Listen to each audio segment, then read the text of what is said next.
ঢুকলো না রে ঢুকলো না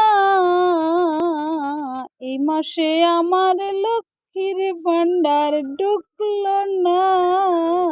না রে ঢুকলো না কইছিল 1200 দিব অহন দেহি ঢুকলো না রে 12 পয়সাও ঢুকলো না কোন দিন ঢুকবো কোন দিন ঢুকবো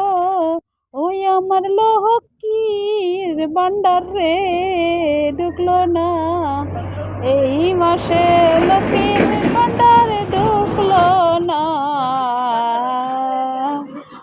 লক্ষ্মীর ভান্ডারে বর্ষা কইরা লুনু ডাইছিলাম লুনের কিস্তি 5 তারিখে মে মাসের গো আহন কি ভাই কিস্তি দিমু গো লক্ষ্মীর ভান্ডার ঢুকলো না।